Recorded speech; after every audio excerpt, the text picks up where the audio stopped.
Hi guys, welcome to my channel. It's your boy again, AbleTechs. So in this video we are going to repair this Samsung A32. As you can see, the screen is faulty, and we want to repair this thing. So guys, the purpose of giving out this video is for you to be able to do some things without even calling for any other external repairer, guys.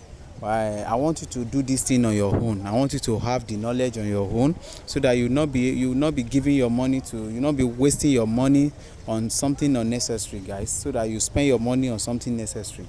So let's get started. Let's go to the video. So the first thing you are going to do, first and foremost, is for you to remove this the back rubbers. We cannot say back glass this time around. As you know, all these phones are not equipped with glass. It is equipped with rubber. So if it is glass, there is another way we are going to remove this. But as it is, you can check my other video to see the other ways of removing this glass, if it is glass. So the second thing you are going to do is for you to remove this the screws. So I think we have almost like 15 screws there. So we are going to remove every one of it. So when we remove everything, so let's remove it, guys. Let's remove it. So guys, if you have not subscribed to my channel, try to subscribe to my channel. And if this video helps you a lot, you can share it to your loved ones, so they too will be able to repair their phone without giving it out to an engineer to fix it for them. It is very, very easy to repair your phone by yourself. Just what you need is just your tools. So let's get started with the video. So as you can see, we are successfully done with removing the back glass, the back covers rather. So the next thing is for you to remove your battery first. Don't forget this. Your battery first, followed by all the flex, the cables that connect the phone. So you have to detach your phone, the battery first, then next the flex. So the next thing you are going to do is for you don't need to remove the battery. So far it is the flex are using they are overhead. So the next thing is for us to remove the screen. So how are we going to remove the screen, guys? First of all, let's remove this down board. Or do we even need to remove it? No. So let's so guys, we don't need to remove the down board, assuming we want to work under the down board. So it is then we are going to remove the down board. But now let's remove the board, the main board. Let's remove the main PCB, so that we will get access to that screen, and remove the screen so that we'll get another new screen and fix it, guys. So guys, if you have not subscribed to my channel, try to subscribe to my channel and follow more amazing uploads, so you'll be the first person to get my videos. And if there is anything you want me to do in the comment section, let me know, so that we'll be able to fix it together. So guys, so the next thing we are going to do, the next tools we are going to use to remove this screen. If you don't have this it's gone, don't worry, I got you covered. So you can just use an exhaust from a generator set, or any source of heat, or any solvent like petrol, your PMS. So you can use it to remove the screen. So let's see how it goes. So we use this to remove it. Already go now. Load to have a motor.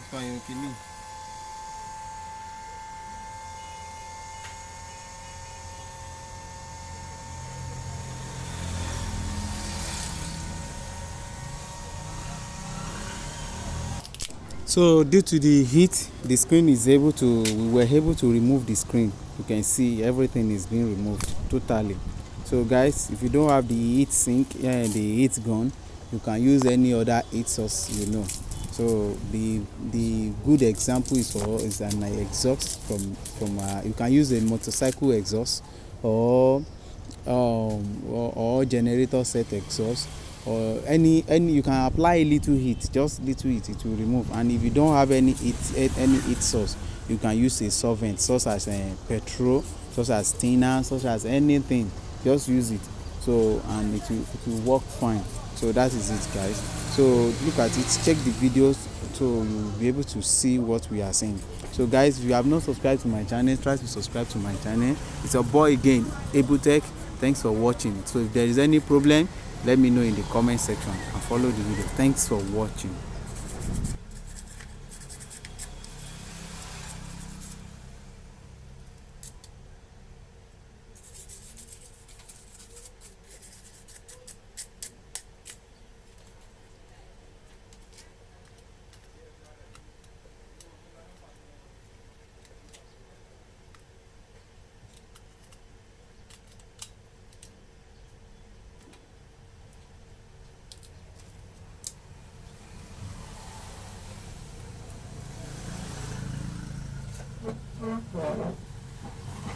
Ẹ máa ń sanwó sí. Ẹ bá ti náà ẹ bá ti qualify ẹ máa wò lórí péjì yìí.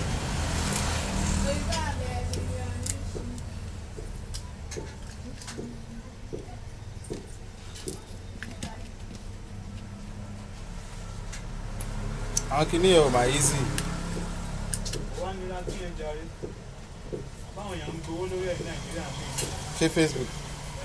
Ẹ mo láwọn àti qualify fún criteria wọ̀nyẹn kò easy. Ṣó rí bá mi wò.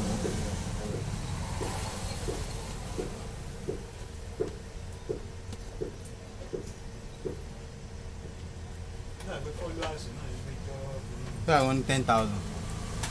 Let's go farm. Huh? Ilé náà lọ farm follower.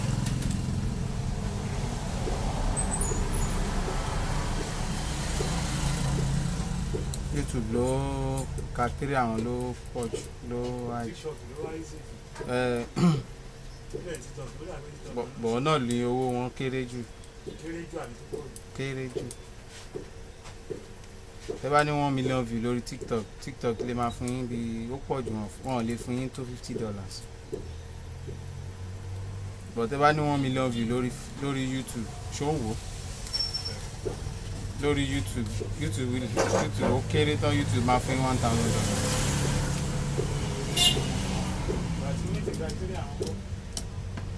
Èmi ti wá meet ẹ. Ẹ ti ń gbowó báyìí.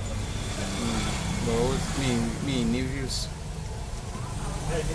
Mi ní view lẹ́nu ọjọ́ mẹ́ta wọ́n ti monetize ni.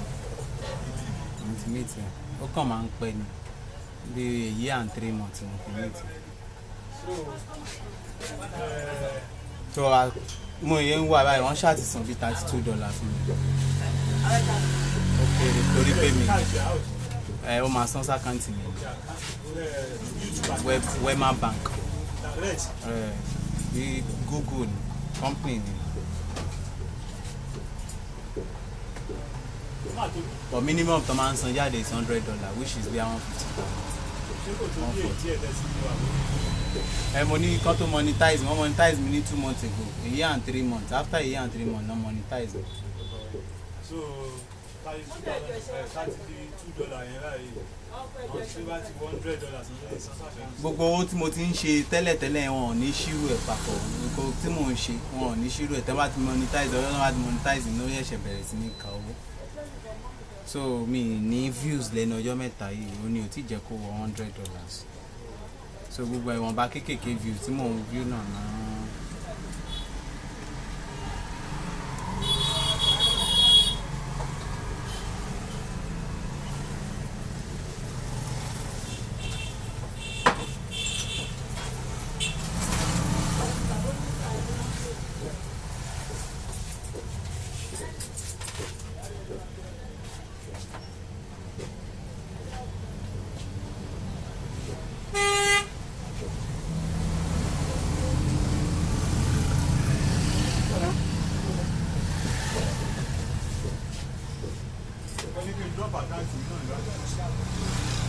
Báyọ̀ wáyé kí n kọ àkáǹtì ní lọ́gà.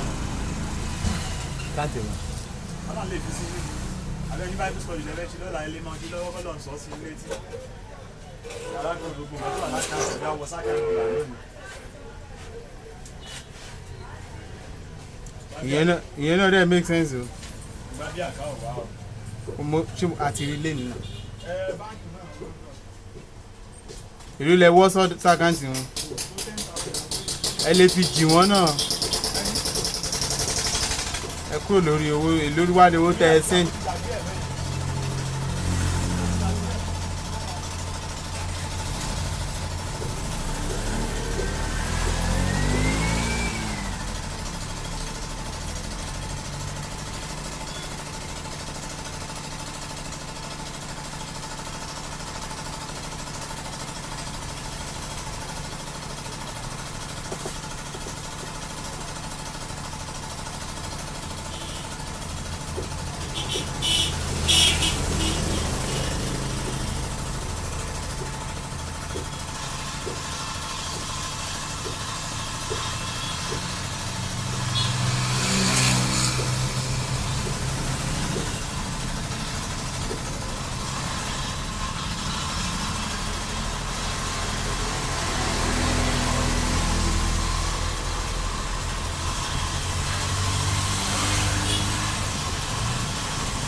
kíkọ jáde.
The printer will make it the necessary.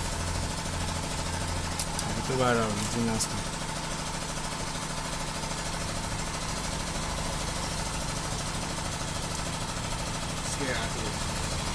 It's 8,000 more pay for the can you not pay? Could I go?